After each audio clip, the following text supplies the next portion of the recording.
नमस्कार।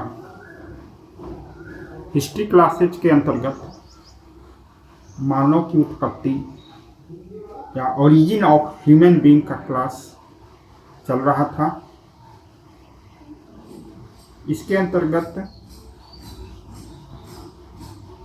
पिछले क्लास में हम लोगों ने पृथ्वी की उत्पत्ति, जीव की उत्पत्ति एवं उसके विकास क्रम को समझा था। आज के क्लास में हम मानव की उत्पत्ति या जन्म के विकास क्रम को समझेंगे। जैसा कि आप जान चुके हैं कि मानव की उत्पत्ति के संबंध में दो प्रकार की विचारधाराएं हैं, दो प्रकार के थॉट्स हैं। धार्मिक विचारधारा, रिलीजियस थॉट, और वैज्ञानिक विचारधारा, साइंटिफिक थॉट। तो हम लोग साइंटिफिक थॉट के बारे में, वैज्ञानिक विचारधारा के बारे में अध्ययन करेंगे। वैज्ञानिक विचारधारा, जैसा कि आप जानते हैं, चार्ल्स डार्विन की देन है। 24 नवंबर 1859 ईस्वी 1859 में उनकी एक पुस्तक प्रकाशित हुई थी, on the origin of species. जिस दिन यह पुस्तक प्रकाशित हुई थी उस दिन उसकी 1250 प्रतियां छपी थी, 24 नवंबर 1859 ईस्वी को, और सेम डे उसकी सभी प्रतियां बिक गई, उसकी बिक्री हो गई। और यह पुस्तक एक मानव के सोच में एक क्रांति था। अभी तक जैसा मानव सोचता था, उस सोच में एक बहुत बड़ा परिवर्तन आ गया। डार्विन ने बताया कि मानव का विकास हुआ है, जीवों का विकास हुआ है, और उनका यह सिद्धांत थ्योरी ऑफ इवोल्यूशन, विकासवाद का सिद्धांत कहलाया। तो विकास, मानव के विकास के क्रम को समझने के लिए, समझने में हमें जीवाश्मों से सहायता मिलती है, फॉसिल से। विभिन्न प्रकार के जीवाश्म मिले हैं, वैज्ञानिक उनका अध्ययन करते हैं, उनका काल निर्धारण करते हैं और उनकी प्रजातियों के बारे में बतलाते हैं, स्पीसीज के बारे में बतलाते हैं। अतः मानव के विकास क्रम को समझने से पहले हमें दो शब्दों, जो टर्म्स है, प्रजाति और जीवाश्म, स्पीसीज और फॉसिल को समझना आवश्यक है। प्रजाति क्या है? डार्विन की पुस्तक भी थी, ओरिजिन ऑफ स्पीसीज। प्रजाति क्या है, स्पीसीज क्या है? प्रजाति जीवों का वैसा समूह है जिसके सदस्य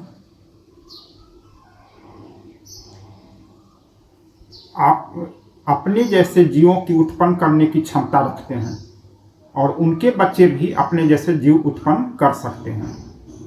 जैसे मानव की प्रजाति, कुत्ते की प्रजाति, बिल्ली की प्रजाति,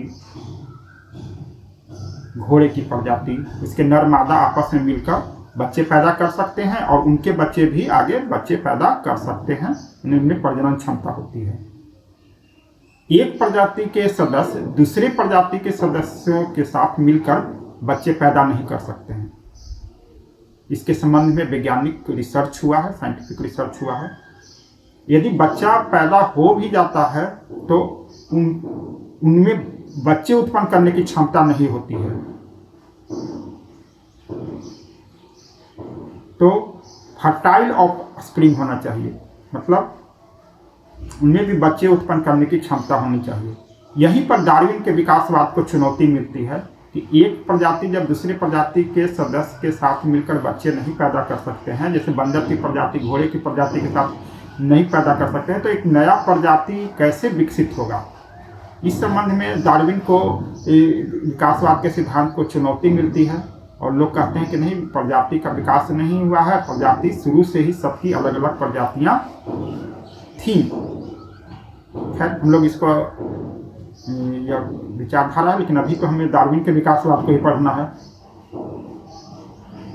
तो यह प्रजाति की परिभाषा है स्पीशीज की। जीवाश्म क्या है? फॉसिल्स।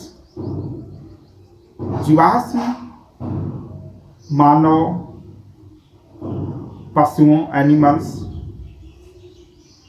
या वनस्पतियों, प्लांट्स के वैसे अवशेष हैं जो चट्टानों पर मिलते हैं या चट्टानों में दबे हुए होते हैं, स्टोन रॉक्स में, और जो लाखों वर्षों तक उसी रूप में पड़े चट्टानों के बीच दबे रहते हैं और वे सुरक्षित रहते हैं। जैसे मानव की हड्डी, खोपड़ी या वनस्पति या जानवरों की हड्डियां। डायनासोर का पता उसके जीवाश्मों से ही पता चला है कि वह किस प्रकार के थे, कब थे। कार्बन 14 से उनके समय का पता लगाया गया है। तो यह जीवाश्म कहलाते हैं, जो मानव या पशुओं या वनस्पतियों के अवशेष हैं जो चट्टानों में दबे रहते हैं या चट्टानों के रूप में परिवर्तित हो जाते हैं। तो हमने प्रजाति को समझ लिया, जीवाश्म को समझ लिया। अब हम मानव के विकास क्रम को समझेंगे। डार्विन के अनुसार मानव का विकास या मानव का जन्म स्तनधारी प्राणियों के एक उपसमूह प्राइमेट से हुआ है। स्तनधारी प्राणी मैमल्स, जिनके मादाओं में स्तन ग्रंथियां होती हैं, आज से लगभग 360 लाख वर्ष पहले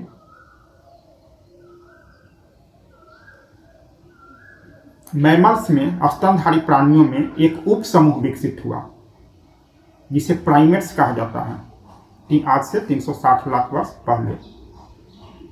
इस प्राइमेट नामक उपसमूह में मानव की प्रजाति, बंदर और लंगूर की प्रजातियां शामिल थीं। इस उपसमूह के प्रजाति के सदस्यों के शरीर पर बाल होते थे, उनका शरीर बड़ा होता था, उनके मादाओं में स्तन ग्रंथियां होती थी, उनके दांत अलग अलग प्रकार के होते थे, उनके शरीर में तापमान को संतुलित करने या बैलेंस करने की क्षमता होती थी।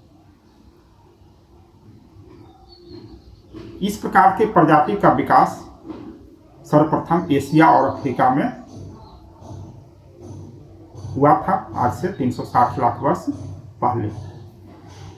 तो यह मानव के विकास का प्रथम प्रजाति है, प्राइमेट्स। स्तनधारी प्राणी से प्राइमेट्स का विकास हुआ और फिर उसके आगे होमिनिड और फिर मानव का विकास हुआ। तो इसको हम लोग आगे की क्लास में जानेंगे। हम इस क्लास से आपने जो अध्ययन किया है उसके आधार पर हम एक दो वस्तुनिष्ठ प्रश्न पूछना चाहेंगे। विद्यार्थियों के लिए भी लाभकारी है और विभिन्न प्रतियोगी परीक्षाओं की तैयारी करने वाले के लिए भी लाभकारी है, और ऐसे भी।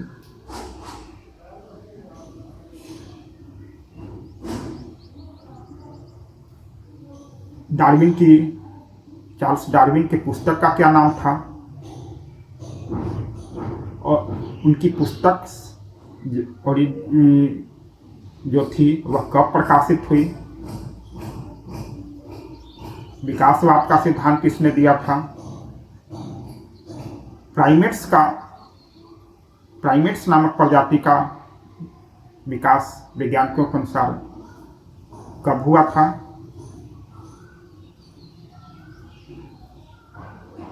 प्राइमेट्स का विकास किन महादेशों में हुआ था? जीवन की उत्पत्ति सबसे पहले कहाँ हुई थी? जल में या थल में? पृथ्वी की उत्पत्ति कब हुई थी? कुछ क्वेश्चन इस क्लास के हैं, कुछ क्वेश्चन पिछले क्लास के। धन्यवाद। अभी तक यदि आपने इस चैनल को सब्सक्राइब नहीं किया है तो सब्सक्राइब करेंगे। आगे की कक्षाओं में हम मानव के विकास क्रम को समझना जारी रखेंगे। धन्यवाद।